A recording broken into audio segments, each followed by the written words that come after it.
तीन पनौती अमावस्या व्रत कथा। एक गांव में सास और बहू अकेले रहते थे और उनका बेटा विदेश में कमाने के लिए गया था। सास और बहू बहुत अच्छे से रहते थे। दोनों एक दूसरे की देखभाल करते थे। एक दिन बहू ने खाना नहीं खाया तो सास ने बहू से पूछा कि आज तुमने खाना क्यों नहीं खाया। तब बहू ने कहा कि सासू माँ, आज मेरा तीन पनौती अमावस्या का व्रत है, इसलिए मैंने खाना नहीं खाया। तब सासू माँ ने कहा कि बहू, ये व्रत क्या होता है और यह व्रत करने से क्या फल मिलता है, मुझे भी समझाओ। तब बहू ने कहा कि सासू माँ, तीन पनौती अमावस्या का व्रत करने से बहुत पुण्य मिलता है। घर में अन्न धन की प्राप्ति होती है, सुख शांति रहती है तथा अटल सुहाग मिलता है और पुत्र प्राप्ति होती है। इस व्रत में प्रत्येक वर्ष अलग अलग खाना खाया जाता है और विष्णु भगवान के मंदिर में चढ़ावा चढ़ाया जाता है या फिर किसी ब्राह्मण को दान दिया जाता है। इस व्रत में पहले साल शक्कर, घी और चावल से बना खाना खाया जाता है। पहले साल व्रत पूर्ण होने के बाद 1.25 किलो चावल और 1 कटोरी घी तथा 1 कटोरी शक्कर का दान किसी ब्राह्मण को दिया जाता है। दूसरे साल जौ, घी और शक्कर से बना खाना खाया जाता है। जब दूसरे साल व्रत पूर्ण हो जाए तो 1.25 किलो जौ, 1 कटोरी घी तथा 1 कटोरी शक्कर किसी मंदिर में चढ़ाया जाता है, फिर ब्राह्मण को दान दिया जाता है। तीसरे साल गुड़, तिल और घी से बने व्यंजन खाए जाते हैं। जब तीसरे साल व्रत पूर्ण हो जाए तो ½ किलो तिल, गुड़ तथा 1 कटोरी घी किसी मंदिर में चढ़ाया जाता है, फिर किसी ब्राह्मण को दान दिया जाता है। इसी ही तीन पनौती अमावस्या व्रत कहा जाता है। फिर बहू ने कहा कि इस व्रत का अगर संकल्प लेते हैं तो इसे पूरा करना जरूरी होता है।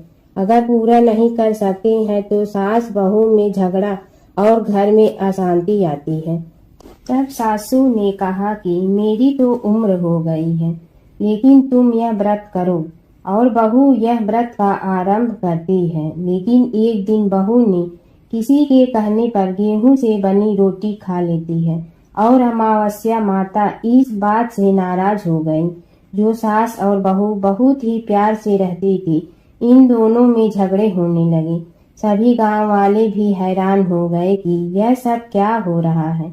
सास अपनी बहू को कहने लगी कि तुम जब से हमारे घर में बहू बन के आई हो, तब से हमारे घर की लक्ष्मी चली गई है। तुम हमारे लिए शुभ नहीं हो। तब बहू ने कहा कि आपके घर की लक्ष्मी चली गई हैं तो कहाँ मिलेंगी, मुझे बताओ, मैं लक्ष्मी को लेकर आऊंगी। तब सासू ने कहा कि लक्ष्मी तुमको समुद्र के बीच में भगवान विष्णु के पैर दबाते हुए मिलेंगी। तब बहू यह कहकर चली जाती है कि अब जब तक मैं लक्ष्मी को लेकर नहीं आऊंगी तब तक इस घर में पैर नहीं रखूंगी। इतना कहकर बहू लक्ष्मी की खोज में निकल जाती है। जब बहू लक्ष्मी को खोजने के लिए निकलती है तब उसे बीच रास्ते में एक गाय माता मिलती है। वह बहू से पूछती है कि आप कहाँ जा रही हो। तब बहू ने कहा कि हे गाय माता, मेरी सासू मुझे कहती है कि मेरे आने से उनके घर में अन्न धन की कमी हो गई है और उनके घर की लक्ष्मी चली गई है, तो मैं लक्ष्मी को लेने जा रही हूँ। तब गाय माता ने कहा कि हे बेटी, अगर तुम जा रही हो तो भगवान से मेरे बारे में भी पूछ लेना।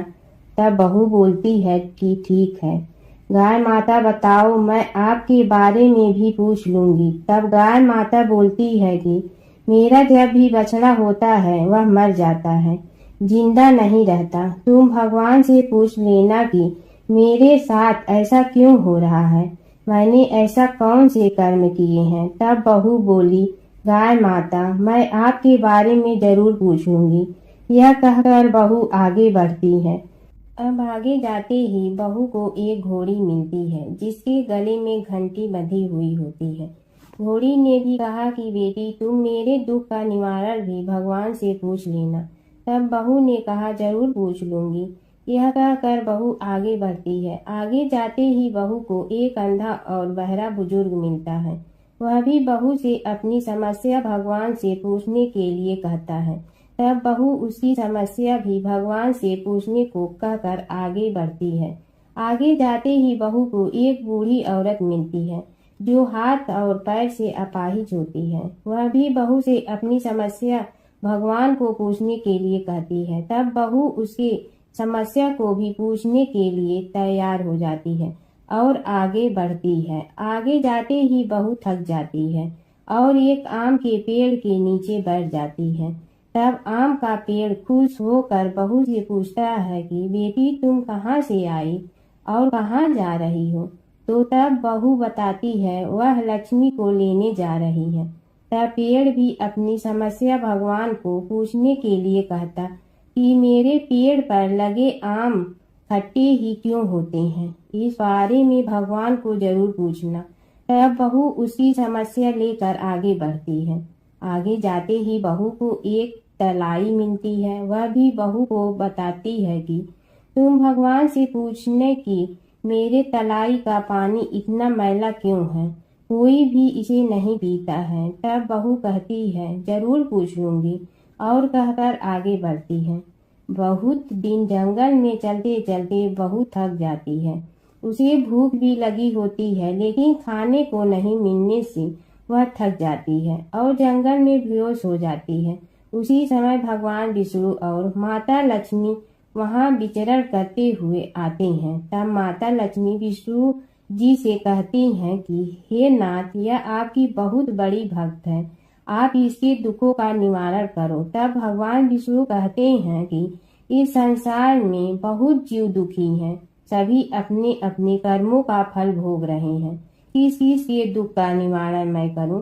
तब माता लक्ष्मी ने विष्णु से विनती की और कहा कि वह भूखी प्यासी है और इसे यहाँ अगर ऐसे ही छोड़ दिया जाए तो जंगली जानवर उसे अपना शिकार बना देंगे।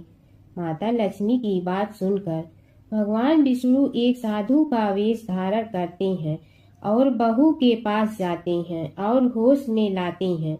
बहू के होश में आते ही साधु वेश में भगवान उससे पूछते हैं कि वह यहाँ क्यों आई है और कहाँ जा रही है। तब बहू पूरी बात बताती है। उसकी बात सुनकर भगवान विष्णु और माता लक्ष्मी प्रकट होते हैं। उनके साथ अमावस्या माता भी प्रकट होती हैं। बहू उनके चरणों में गिरकर वंदन करती हैं। अमावस्या माता बहू को कहती हैं कि हे बेटी, तूने मेरे व्रत को खंडित किया है, इसी की सजा मिली है तुम्हें, लेकिन अब मैं तुम्हें माफ करती हूँ और तुम घर जाओ। तुम्हारा घर अन्न धन से संपन्न होगा, तुम्हारा घर सुंदर महल में बदल जाएगा और तुम्हारी सभी मनोकामना पूर्ण होगी। यह सब होने के पश्चात बहू रास्ते में जो भी मिला उन सभी को दुखों का निवारण करने के लिए विनती करती है। तब भगवान विष्णु बोलते हैं कि गाय ने कभी अपना दूध किसी को नहीं पिलाया, उस वजह से उसके बछड़े जिंदा नहीं रहते हैं। तुम उसका दूध भी पिला देना, जिससे उसके बछड़े जिंदा रहने लगेंगे। घोड़ी पिछले जन्म में आटा पीसने वाली महिला थी। वह किसी को आटा पीस के नहीं देती थी, इसलिए उसके गले में चक्की के पाट बांधे गए हैं। तुम उसके पाट खोल देना, वह बिल्कुल ठीक हो जाएगी। बुजुर्ग कभी भगवान के मंदिर नहीं गई और ना ही उसने कभी भगवान के भजन सुने। तुम उसको मंदिर ले जाना और दर्शन करवा देना, वह ठीक हो जाएगा। बुजुर्ग महिला जो थी उसने कभी भी अपनी जवानी में दान पुण्य नहीं किया, इसलिए उसे यह सजा मिली है। तुम उसे दान करवा देना तो उसकी विकलांगता दूर हो जाएगी।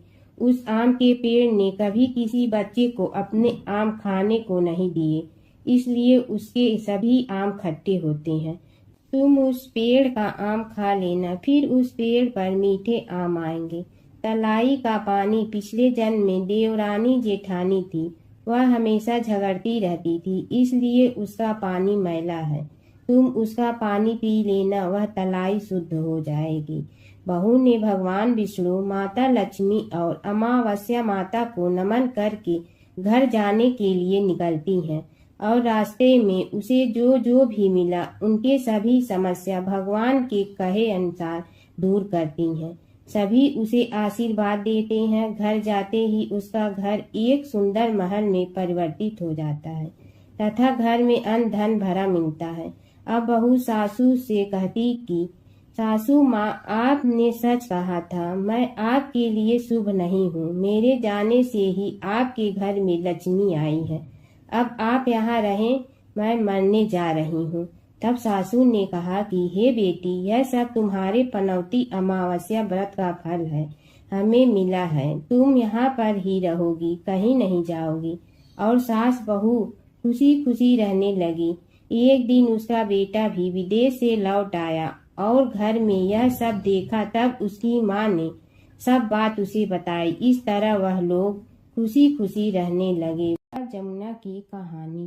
प्राचीन समय में एक गांव था जिसमें दो बहनें रहा करती थी। एक बहन का नाम गंगा था तो दूसरी बहन का नाम जमुना था।